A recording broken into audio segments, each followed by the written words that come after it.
Imagine for just a moment that you are a diplomat from Germany, a close American ally for over 70 years. It's early 2017, and you're attending a major international summit.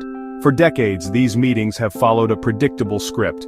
The American president would stand up and talk about shared values, the importance of alliances like NATO, and global cooperation.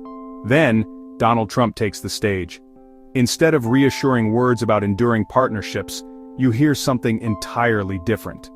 He questions the value of these very alliances. In that moment, a wave of uncertainty just washes over the room. The script that everyone had memorized for generations was suddenly thrown out. The America First doctrine represented a radical break from the foreign policy consensus that had guided the United States for the better part of a century. Past presidents saw organizations like the United Nations, NATO, and the World Trade Organization as essential tools for projecting American influence. Trump viewed these same institutions with suspicion, seeing them as constraints on American sovereignty and vehicles for other countries to exploit American strength. This led to the withdrawal from the TPP and the imposition of sweeping tariffs on goods from China, and even close allies, sparking disruptive trade wars. Leaders like German Chancellor Angela Merkel and French President Emmanuel Macron found themselves publicly at odds with the American president.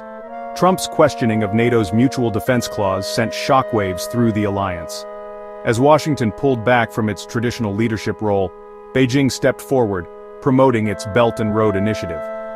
Russia saw the discord within NATO as a major strategic victory. For American farmers, the consequences were especially direct and painful.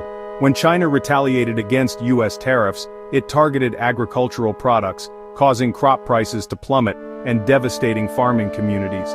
Globally, factories in China and steel mills in Europe had to lay off workers due to suddenly losing access to the American market, creating political instability and anti-American sentiment.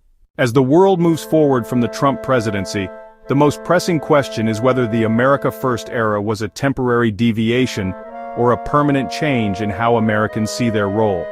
The Biden administration has explicitly sought to build back better by rejoining the Paris Accord, reaffirming commitments to NATO, and repairing relationships with key allies.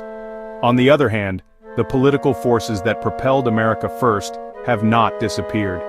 The skepticism of endless wars and frustration with unfair trade deals resonate with a significant portion of Americans. The United States stands at a critical juncture.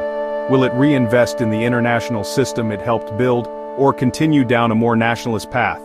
The era of predictable American leadership is over. What comes next remains one of the most significant geopolitical questions of our time.